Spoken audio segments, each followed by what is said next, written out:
Hello, Bleacher Report listeners. My name is James Hill. I run the YouTube channel MrBucsNation, where I talk about all things Tampa Bay Buccaneers. Guess what we're doing today? We're talking about the Tampa Bay Buccaneers. I've had a good amount of technical issues, but we were able to get a stream in today, and it's a very interesting topic today. Now, we've had a lot of different types of practices going on throughout the Bucs offseason so far. We've had a couple of groups of OTAs.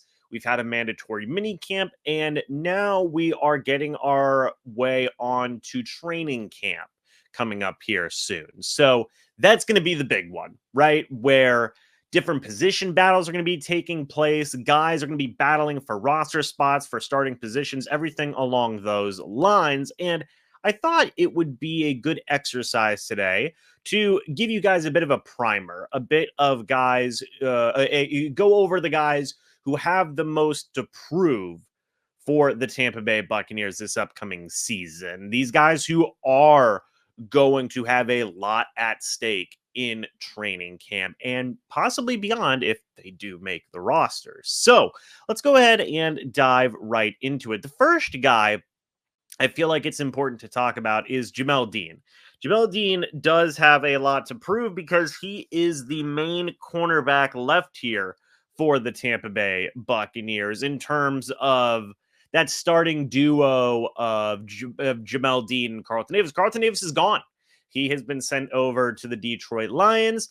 Jamel Dean's it now. He is far and away your number one cornerback, where in the past couple of seasons, it's been a bit of a toss-up of who is the true number one cornerback. Is it Carlton Davis? Is it Jamel Dean?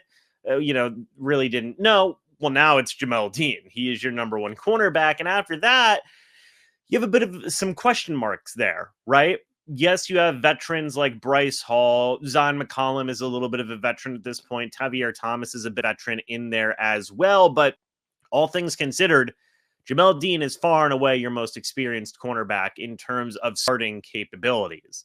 So this is going to be a big season for him. Will he be able to be that number one cornerback? Will he be able to stay healthy? Now, I know that that's something that is ultimately out of Jamel Dean's control. It's out of the Tampa Bay Buccaneers' control, but availability is the best ability. We've talked about that before here on the show, and that's going to be the biggest deciding factor. Dean is a good cornerback. I think everybody knows that. But it is the idea as to whether or not he can or cannot stay healthy that is going to be a deciding factor there as to whether or not he can prove that he can be that number one cornerback the Bucs are hoping that he can be. And also, like, his contract's coming up soon. It's going to be a big deal as well. Will they want to keep him going forward? Or will they say, well, we moved on from Carlton Davis. We feel okay moving on from Jamel Dean and just kind of restarting that position? I don't know. It'll be something that we will have to wait and see. I'm going to keep on going down here on the list because the next we got to talk about is Logan Hall. Logan Hall, former second-round draft pick by the Tampa Bay Buccaneers, 6'6", 283 pounds, going into his third season, is a guy who, look, I like Logan Hall. I think Logan Hall still has a lot of ability. I think Logan Hall can still be a good player in this league. But so far up to this point in his career, we haven't seen a lot of that. I mean, I'm going to take a quick glance at his stats to just give you guys a bit of a rundown as to what's been going on. But the former second-round pick in the 2022 NFL Draft hasn't been doing a lot, is safe to say. And that's unfortunate. In his 2 years, he's had 3 sacks in 2 years. He also has 7 tackles for loss. He had a much better 2022 than he did in 2023. And he was starting and playing more in 2023 than in 2022. So that's a bit of a difficult situation. Now going into year number 3, it's a very crucial year for Logan Hall.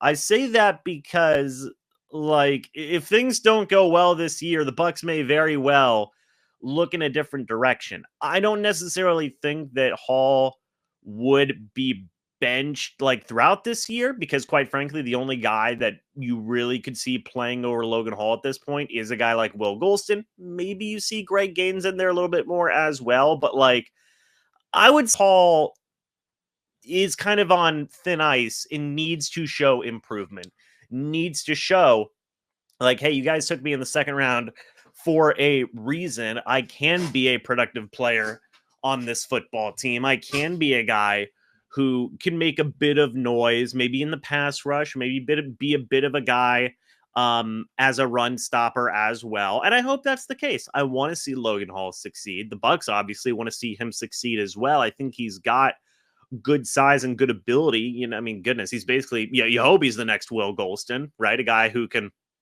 this team for like 11, 12 years and then eventually retire a Buck. But we'll see, right? It's a big if. It's a big if.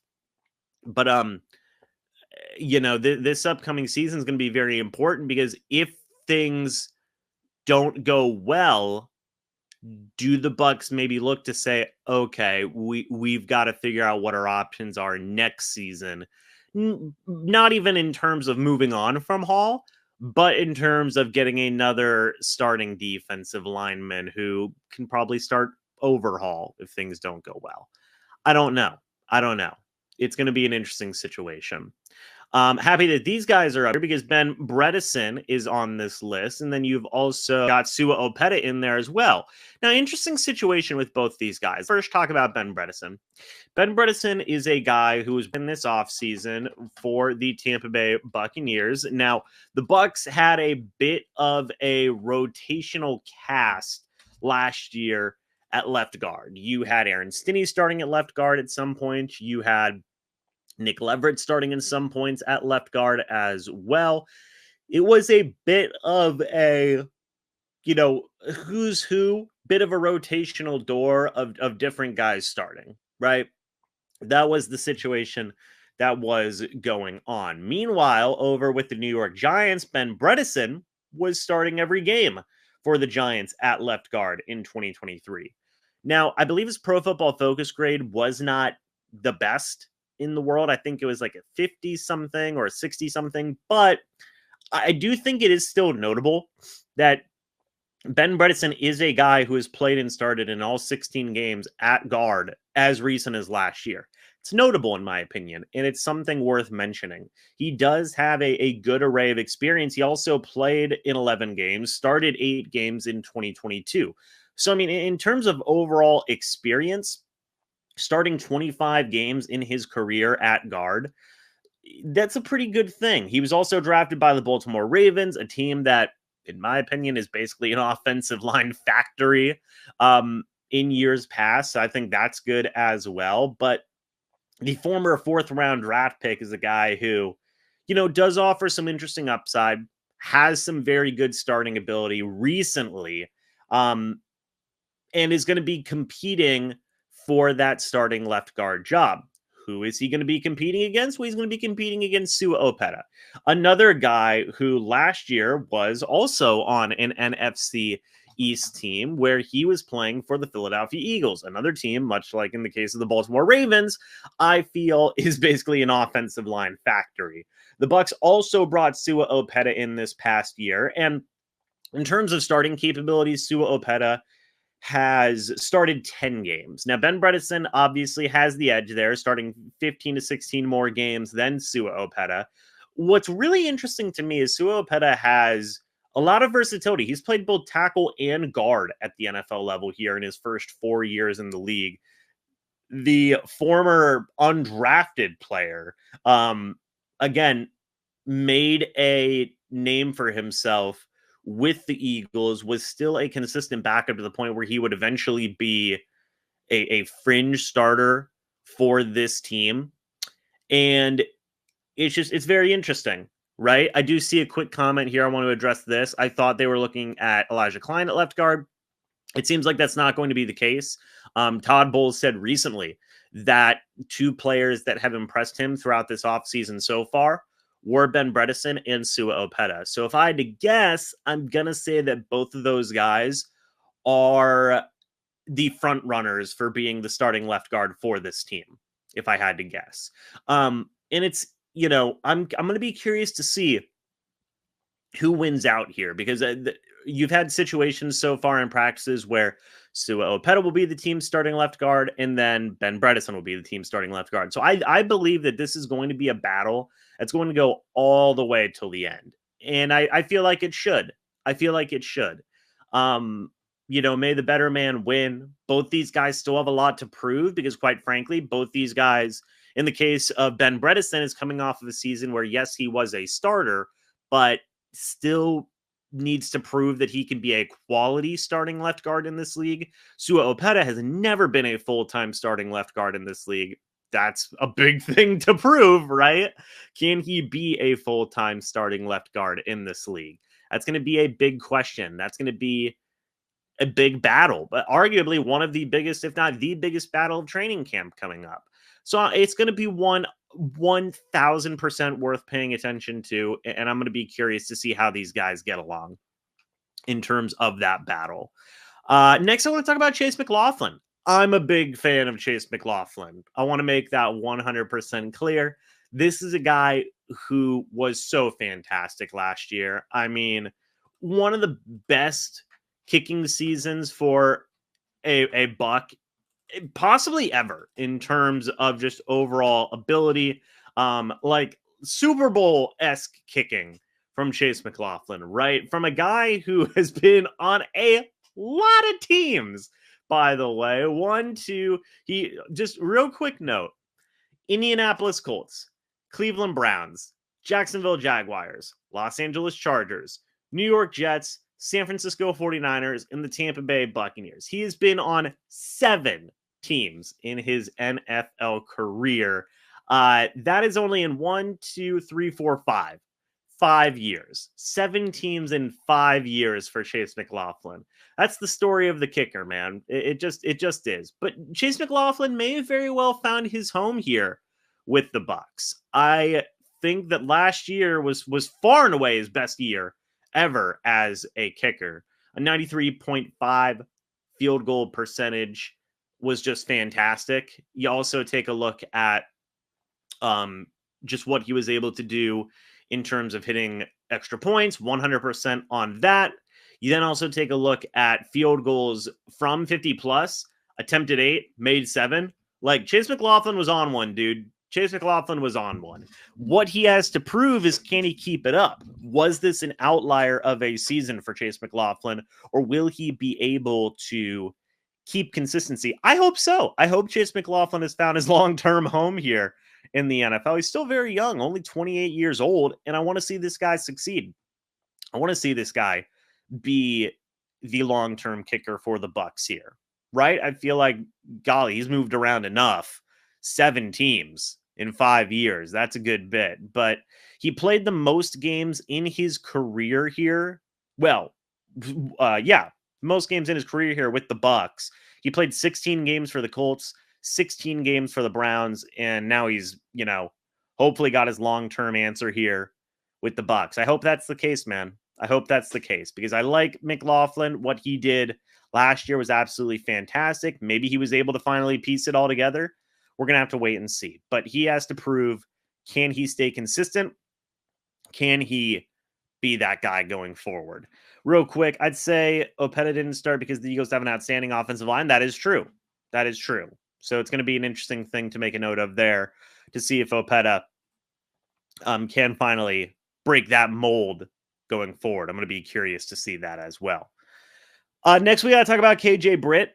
KJ Britt is a guy who is probably, I would even say, is tabbed to be the starting linebacker next to Levante David. He's got to prove, can he hold up to that responsibility? That's not an easy thing to do. Devin White did it for 5 years and was under a lot of scrutiny. You don't want to see the same thing for KJ Britt. You hope he plays well. Is it going to be perfect? No. I mean, nothing ever is. Will KJ Britt be as good of a blitzer as Devin White was? Probably not. But will he offer you different things that he is better at than Devin White? Yes, I think his run stopping ability is going to be better. I think that his coverage ability is going to be better as well. And I think that's probably what the Bucs want going forward at the linebacker position. So Britt's got to prove if he can do it, because point blank, you have a lot of guys behind you who are maybe looking for some opportunities as well. Servassier Dennis, a lot of people like Servassier Dennis, and it's understandable to see why. The young man basically can do a lot of the similar things blitzing wise that Devin White could. He's going to be nipping on KJ Britt's heels. JJ Russell last year actually looked pretty good in a couple of games at inside linebacker. He's going to be another guy who's going to be looking for opportunities. If this player does make the roster, you have Kalen DeLoach, undrafted linebacker out of Florida State, who's going to be trying to get in that mix as well. So KJ Britt's going to have some suitors. KJ Britt's going to have some competition in that mix. It's going to be interesting to see how he holds on, if he is going to solidify himself in training camp, or if it's going to be more of a competition than what people are thinking. Britt does have the upside of starting both playoff games last year over Devin White. So I think that in terms of who has the advantage in this battle, who has the momentum early in this battle, you got to give it to KJ Britt, because that guy was starting playoff games last year. But will it continue? Or will these guys really start to make a name for themselves? Will KJ Britt not? And then you get a bit of a situation there. It will be worth paying attention to. It will be interesting to see who ends up being that second linebacker next to Lavonte David. I still believe it will be KJ Britt, but it depends on how much of a competition it's actually going to be. Depends on how well KJ Britt is going to play going forward. A couple of more things I want to talk about, guys. I mean, I'm going to throw all these guys in here. We got to talk about the pass rush. I've said it before, both on here and on my own YouTube channel. I'm worried about the Bucs pass rush, man. You have a lot of potential. I mean, a lot of potential. You have guys who could be so good for you, right? Like Yaya Diaby's coming off of a 7.5 sack season. I think that's great.